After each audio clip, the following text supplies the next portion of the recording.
head to user profile. User profile is where you will define the username and the password and the email of your profile here, which you can also do here by profile. Let's go to the create SMS. Create SMS is a feature that allows you to send an SMS to someone. You can define templates. Before we talked about SMS templates, and that is where you select you define the templates that you want to use to send to the clients. Now let's hear, for example, let's send, you can type the number, or you can also do you can also like separate with a comma and write another number 07, then say hello, and then publishing the SMS goes to the client. Yeah, so the client will get an SMS saying hello. And on the general settings, here is now where you define the system logo, the phone number, the company, the how do you want the staff to access their records. Do you want to allow sell with or without quotation, the currency, prefix, currency position, and the breakdown of the system package that you are currently subscribed to. Yeah. Then what else? On the reward point settings is where now you define the reward system, how you are going to award your clients based on their purchases. Now, if you want to activate, you just toggle this one, sold amount per point. So let's say you want a client to earn 1 point after 500 shillings. You can do that. So you can define a point at 500 shillings. Then minimum sold amount to get a point is 1,000. Yeah. Then point expiry duration, how many years or months. So you can define that. You can do years, then say 99 years, so that no one gets the expiry points gets expired.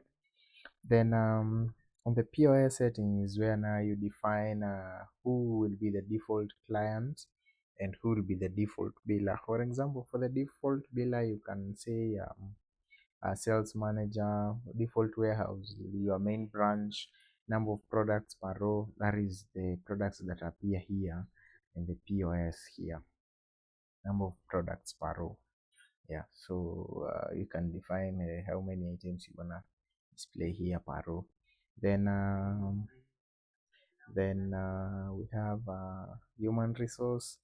Here is where you define the default check-in and then the default checkout, if you want to have attendances. Then barcode settings, where you define the size of the barcodes, like based on the items also, in terms of inches. Yeah, so this is where now you define the stickers, the stickers that appear on the items in the supermarkets, those ones. Yeah, so you can, if you have a sticker, a label printer and sticker, so you can use that and define the size also. So here is where you add the settings. So if you wanna use, maybe you wanna print for small products, you can add a new settings for small products, like let's say a small bottle. So just click on the barcodes, create, then sticker settings, you can say small items, then sticker setting description for small items, for smaller items, then continuous feed or rolls, additional top margin. Let's say the sticker should be 4 inches, additional left margin, additional top margin, it's 1 width of the sticker in inches, it's 4, a height of the sticker, it's depending on the stickers that you've got. So you'll define here, let's say the height of the sticker is 2. Now paper width, what is the paper width of the sticker, so that now when it prints, it also knows is it going to use 2 rows or 1 rows. Yeah, so stickers in 1 row, stickers in 2 row. So stickers in 1 row, let's say 1. If you wanna stickers in 2 stickers in one row, you can say 2. Then number of stickers per sheet. How many stickers? How many stickers? Like the roll of the sticker. How many stickers do you want in per sheet? Let's say 20. 20. Yeah. Distance between 2 columns in inches. Let's say 2. Then save. Paper with it.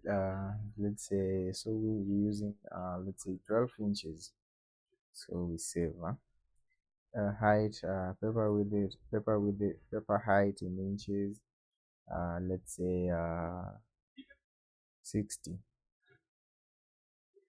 And submit. Now that helps us to, let's say we want to print a barcode product, print barcode, then say Apple, Apple iPhone, then product name, business name. We also have promotional price, we don't have one. Then we use small items. Then we submit. Now you see how it looks. Yeah, this is how it will look. So if you have a label printer, you can generate the printer, you can generate the labels later. Yeah. Then let's talk about POS settings. Let's talk about table management. If you want to enable touchscreen keyboard, this will allow you to use a touchscreen keyboard while entering data. Let's say you want to click here and I choose a product. You click here, you'll see a keyboard down here. This is the intention of a touchscreen keyboard. And now let's talk about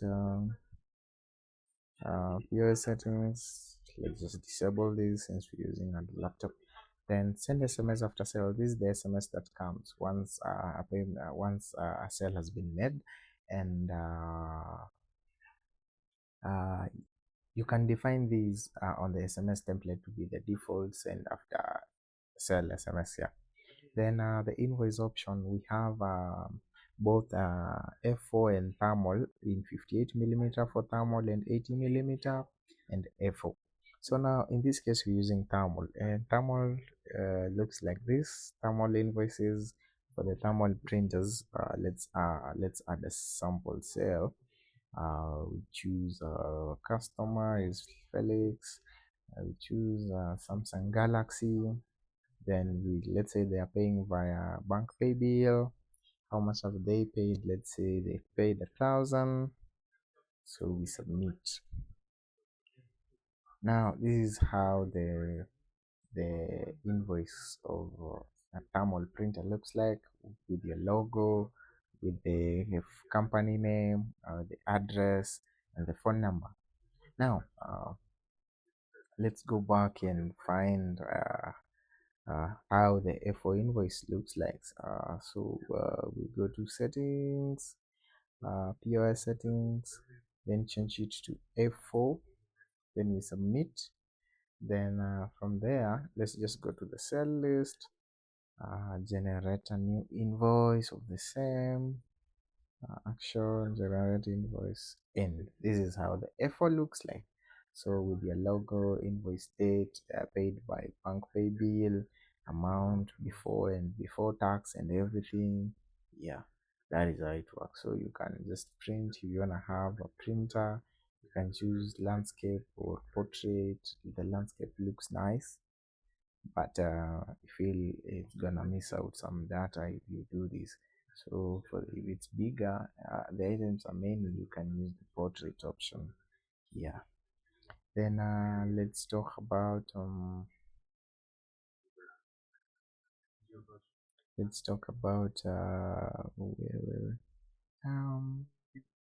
HRM settings for the default clock time, barcode settings, then language settings. Languages are the languages. If you know other languages like Arabic, Italian, Chinese, Swahili, yeah. So if you wanna also add, you can also add. We have the language shortcut that are provided by the translators and libraries, language libraries. You can use that one. All right. Thank you guys, and that is how you navigate through the system.